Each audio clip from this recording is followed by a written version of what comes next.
टाल दी। आइए हिफ्ज़ के मुतालिक बताने से पहले आपको एक वाक्य सुनाता हूँ। वाक्य का नाम है सोने का अंडा देने वाली नागिन। जी, तो बात दरअसल ये घर था, उसमें एक अजीबोगरीब नागिन रहा करती थी। वो रोज घर के मालिक को एक सोने का अंडा दिया करती थी, गोल्डन है।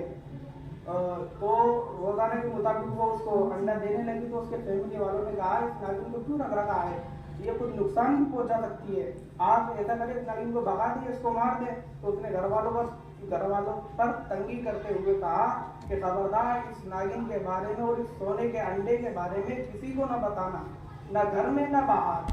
तो घर वाले मान गए, राजी हो गए। दिन गुजरते गए, वो नागिन सोने का अंडा देती गई। एक दफा उस नागिन ने उनकी बकरी को डस लिया। बकरी को डसने जब उसके बकरी के मालिक को मालूम हुआ कि उसने बकरी को डस लिया और जहर फैल चुका, जब तक वो वहां पहुंचा तो बकरी अपनी जान दे चुकी थी। घर वाले नाराज हुए और उन्हें गुस्से से देखने लगे उस मालिक को, और कहा कि हमने तुमसे कहा था कि ये नुकसान पहुंचाएगी, लेकिन तुमने हमारी बात नहीं मानी, और देखो अब इस नागिन ने क्या कर दिया। घर वाले उस नागिन को मारने के लिए दौड़े। उस आदमी ने, क्योंकि उसके आंखों पर लालच का पर्दा डाला हुआ था, तो बंदे ने कहा कि देखो इसने हमें तो कोई नुकसान नहीं पहुंचाया, भला एक सोने के अंडे की बदला कितनी सारी बकरियां आ सकती हैं, भला इससे ज्यादा बड़ा नुकसान तो नहीं पहुंचाया ना इसने, ये हमें सोने का अंडा भी तो दे रही है। घर वाले राजी हो गए इसकी बात पर। तो दिन गुजरते गए। फिर एक दिन और उसने उनके पालतू गधे को डस लिया।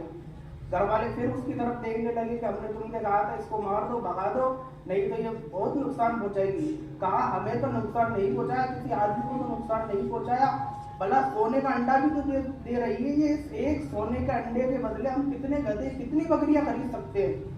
तो घर वाले खामोश हो गए उसकी बात पर। और फिर दिन गुजरते गए, तकरीबन 2 साल गुजर गए।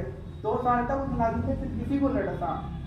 फिर एक दिन घर वाले सारे अपने जानवरों की मौत को भूल चुके थे, जिसने हमारे जानवरों को भी डसा था, क्योंकि सोने का अंडा उन्हें रोज मिलता था। फिर 2 साल बाद उसने उनके बेटे को डस लिया। जब बेटे को डस लिया तो वालिदैन पर जवान बेटे की मौत का जो बिजली बन करके गिरी उनके सर पर, ये अचानक क्या हुआ। फिर उस जो मालिक था उसने बड़े जोश में आया और गुस्से में आ गया, वो नागिन को मारने के लिए तरफ दौड़ा, लेकिन जब तक बहुत देर हो चुकी थी वो नागिन वहां से भाग चुकी थी। लेकिन जब वो नागिन भाग चुकी थी तो फिर जाहिर सी बात है नागिन तो चले गई। अब उन्हें सोने का अंडा भी मिलना बंद हो गया। जब सोने का अंडा मिलना बंद हो गया तो उस लालची शख्स जब रात में सोया तो उसे वही लालच जोश में आ गई, क्या सोने का अंडा नहीं मिल रहा, अब मैं क्या करूँगा, अब मैं कैसे अमीर होऊंगा, मेरा बच्चा भी मर गया। तो उन दोनों मियां बीवी ने सलाह की कि काम करते हैं, हम नागिन के बिल के पास जाते हैं, वहाँ की साफ सफाई करते हैं और खुशबू वगैरह लगाकर उसके लिए दूध रखते हैं। गोया कि उन्होंने उस नागिन को सुलह का पैगाम दे दिया कि हम तुमसे राजी हो जाएंगे, आप दोबारा आ जाओ, दोबारा हमें सोने का अंडा दो। गोया के वादे के मुताबिक वो नागिन वापस आ गई तो उसने सोने का अंडा दोबारा देना उनको स्टार्ट कर दिया, ले सोने का अंडा।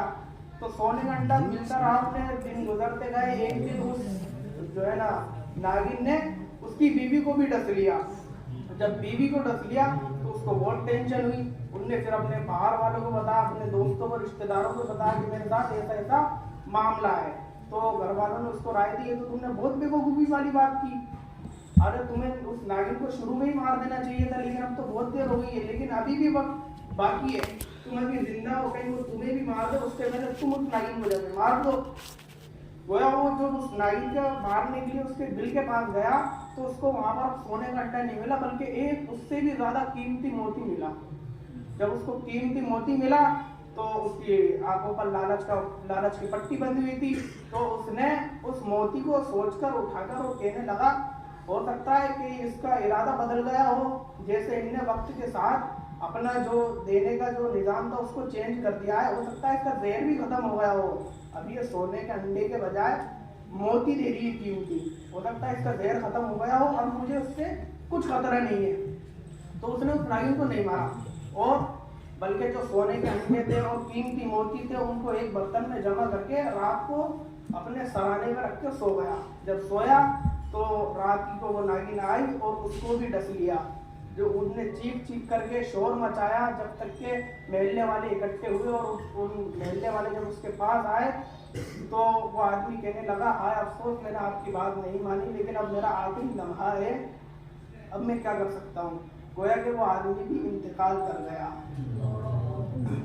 प्यारे इस्लामी भाइयों, देखा आपने हिर्स और लालच में कैसी हलाकत है।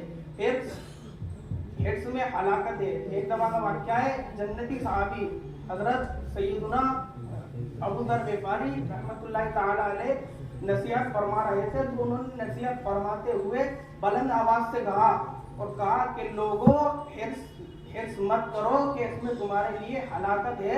क्यों? क्योंकि हिर्स कभी खत्म नहीं होती और तुम हिर्स को कभी पूरा हासिल नहीं कर पाते।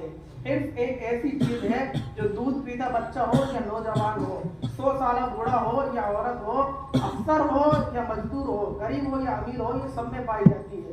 गोया कि हमें हिर्स नहीं रखना चाहिए। क्यों? क्योंकि हिर्स में हलाकत है। आपने देखा कि उसका पूरा का पूरा घर तबाह बर्बाद हो गया, और वो लेकर क्या गए? न सोने का अंडा लेकर गए, न कीमती मोती लेकर गए, गोया कि वो खाली हाथ गए। तो इस बात से हमें ये पता चलता है कि हिर्स में हलाकत है। बल्कि यहाँ पर मैं आपको एक मदनी फूल देना चाहता हूँ। हिर्स के बजाय आप इसार करना सीखें। मतलब किसी हमारे इस्लामी भाई के पास कोई जैकेट है, कोई जुब्बा है, कोई कुर्ता वगैरह है, तो आप ये ना कहें कि ये मेरे पास आ जाए, बल्कि किसी इस्लामी भाई को आप तलाश करें। किसी के पास कलम नहीं है, किसी के पास जैकेट वगैरह नहीं है, किसी के पास जो भी उसकी ज़रूरत की चीज़ है, तो आप उसको इसार करें, ना कि उससे हिर्स करें, लालच करें। अल्लाह तबारक व तआला की दुआ है हमें हिर्स से महफूज फरमा और इसार करने वाला बनाए। माशाअल्लाह, बहुत प्यारा बयान किया। आइए आखिर बयान सुनते हैं दर्जे सानिया ही के मोहम्मद रिहान अत्तारी।